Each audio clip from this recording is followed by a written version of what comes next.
talking about family, so I wanted to find out, because sometimes, you know, as a woman and as an entrepreneur, it's really, really difficult to commit yourself to the business. You're wearing that many hats. You are a mom, you are an entrepreneur, you are everything, you are the designer, you have to make all these decisions. And for me, it's really important for us to highlight to other women who may want to be doing the same, to say, how do you do it? How do you find the balance? If ever you do, and if you don't, what's your, how do you work it?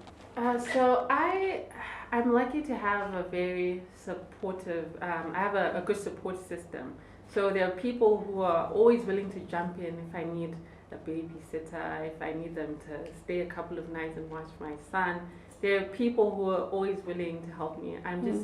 I know that other people do not have that luxury, and I feel like that really, you know, the fact that I have the support system allows me to put in the time and effort that I do into Ndasenda, and that's why it's on the level it is now. So it's not just me. There's a lot of people working in the background to give me the time and opportunity to do what I love, because at the end of the day, it's not just for me, but it's for everyone, and it'll benefit all of us. Absolutely. So behind a successful woman or entrepreneur is an amazing team, right? Exactly. It's an amazing support system. Yes, yeah, really important. Right, so starting a fashion brand, you are the designer, you are the stylist, you make everything from scratch. And trust me, I could imagine the resistance that you faced in the marketplace. Do you want to talk about that, and how have you been navigating the environment? I feel as if people have been very receptive. I think that people have been waiting for something like this. Awesome. Because I remember when we first started 3 to 4 years ago, you know, there's a lot of stores that sell the same thing, and people were just waiting for something that would give them something different, you know. So I feel like when I started Ndasenda, I didn't really get much resistance. I get a lot of support and encouragement from my clients, friends, family. So yeah, I think it ties into what I said about support system.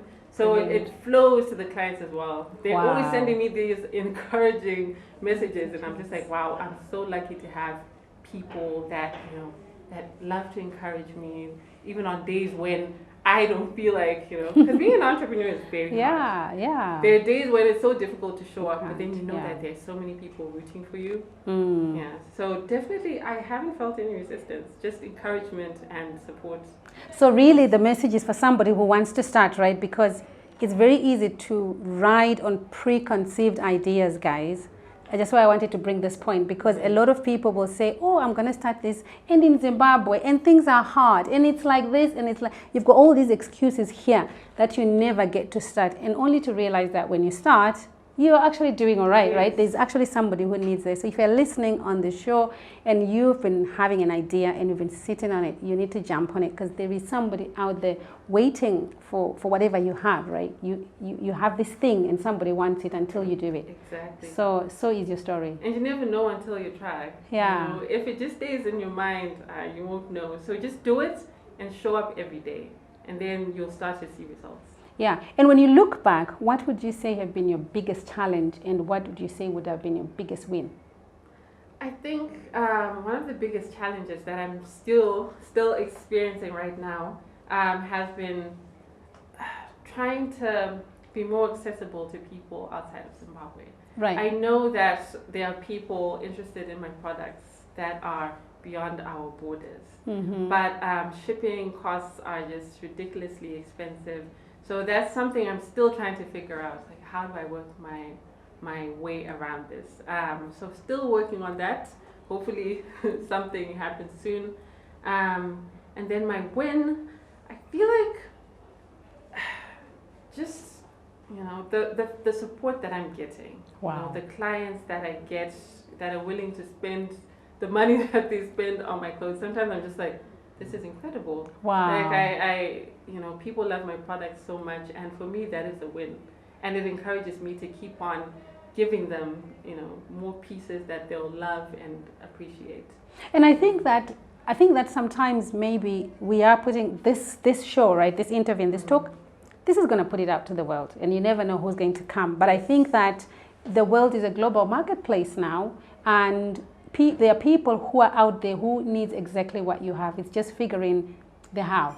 You know, how do we get Ndasenda onto Amazon? How do we get Ndasenda onto Etsy, onto Shopify, onto Google, onto everywhere? And as we do those baby steps, you will get there. So I'm sure somebody's listening. Hey guys, from Ghana, wherever you are, please be sure to buy the products from Ndasenda.